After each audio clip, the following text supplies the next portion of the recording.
First of all, let's place our 4 murders on this map, as well as the spot where the graffito appeared and the piece of apron was dropped.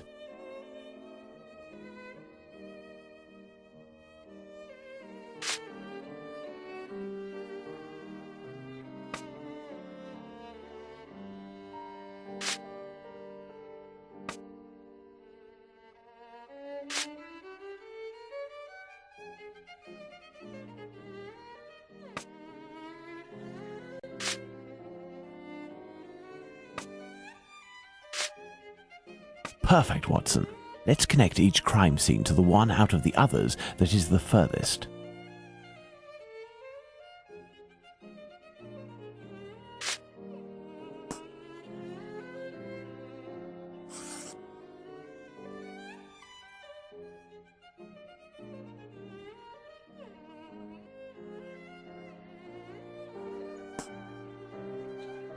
You see, Watson, the murders aren't grouped together, but seem to be spread out like cardinal points around a central zone. The killer obviously wanted to avoid returning to the previous scenes of his crimes, assuming that they would be more closely watched or that he could be recognized. So the killer lives at the center of this cross? In the vicinity, most certainly, but how near? We cannot afford to get it wrong. If you concentrate, Watson, you will notice that the murders are roughly equidistant from the intersection point of the diagonals. Let's focus on the night of the double murder. Remember, Watson, it took us 20 minutes to get from Dutfield's Yard to Mitre Square. Let's draw a line from one to the other. Perfect. We didn't make the trip as the crow flies, but that would not harm our estimate. Let's suppose the killer left Dutfield's Yard at 1 a.m. and arrived in Mitre Square at 1:35 a.m. when he was seen by the 2 Josephs. If he took 5 minutes to change his clothes, that leaves a range of 10 minutes to determine where this man's lodgings are.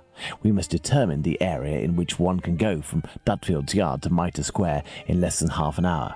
To do this, let's draw an ellipsis. The length between Dutfield's Yard and Mitre Square corresponds to 20 minutes.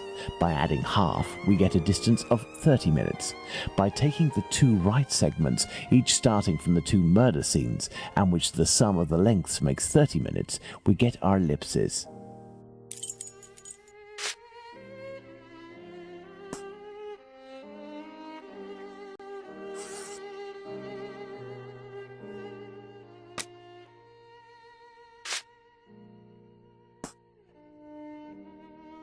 There we are, Watson. Our killer lives in this area. It's still rather a vast area, Holmes. Yes, indeed. And our goal is to reduce this area as much as we can.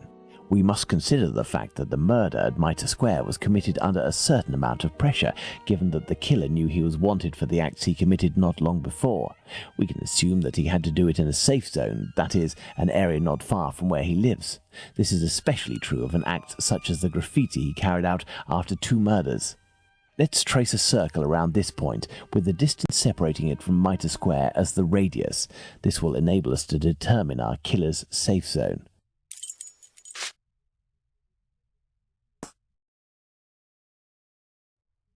Our killer must surely live inside this circle. Now, let's intersect it with the ellipsis that we previously determined.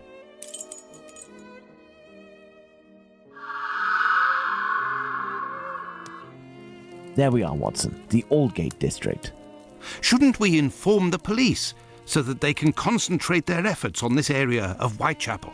It is probably already crawling with inspectors, Watson, and I doubt that they would take us seriously, even if they were willing to listen to what we had to say. Let's focus instead on understanding the killer's modus operandi.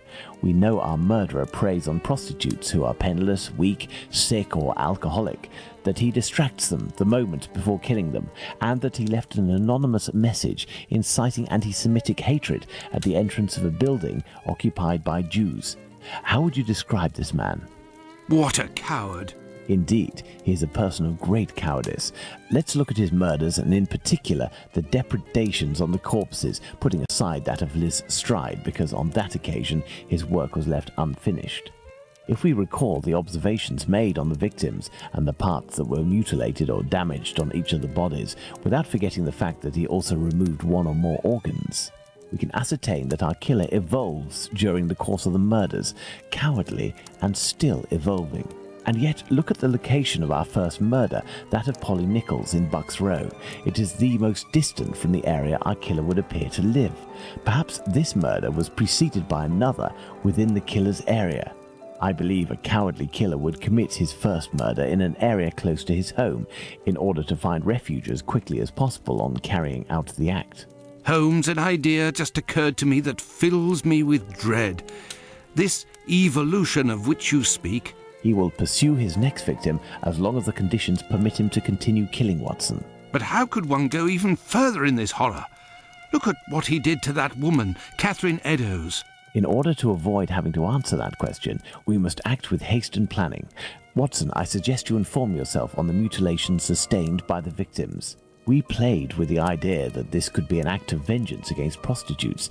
If the mutilations correspond to areas affected by a specific pathology, perhaps the killer wanted to give an eye for an affliction he felt the prostitutes he knew were responsible for. And this trail leading to Dr. Tumblety, Holmes? I also have a few things to look into in the meantime. I still have a primary witness to track down, not to mention old trails I've yet to pursue. See you soon, Watson. When we first spoke about the Bucks Row murder with Watson, he was reading a newspaper, The Star, dated September 1st, 1888, I believe, which mentioned similar murders in the preceding months. I have no chance of finding the police reports, but perhaps I could find some information at the Central News Agency. I must go there at once. Afterwards, I'll go back to see Abraham, the owner of the pet shop in Whitechapel. The second Joseph's statement would lead me to believe that he may know the man spotted on the corner of Church Passage that night. If that's the case, I must find this witness so I can question him.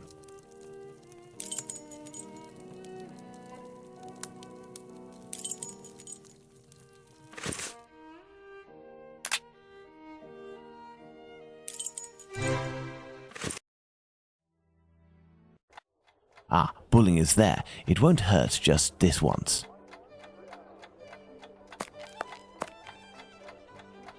Hello, Mr. Bulling. So, did your colleague tell you about the tip? What tip? Ah, I see. I gave him an explosive tip and he went without you? Oh, that's not very sporting on his part. No doubt he took all of the credit for his discovery. You're winding me up, eh? I must show Bulling something to make him believe me.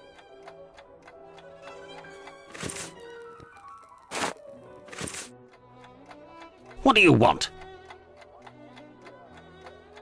I'm not winding you up. The proof is that he gave me this advance on the debt. That traitor! He owes me if I find him! Before I leave, can you do me a favor? Heck, tell me. I'm looking for some reliable info on the murders committed in Whitechapel in the months before Polly Nichols' attack. Reliable? Ha! You really think you'll find that here? Fine. I'll be honest with you.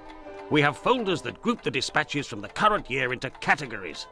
In the police law category, you'll find the transcripts from the trials and investigations that we sell to the newspapers that ask us.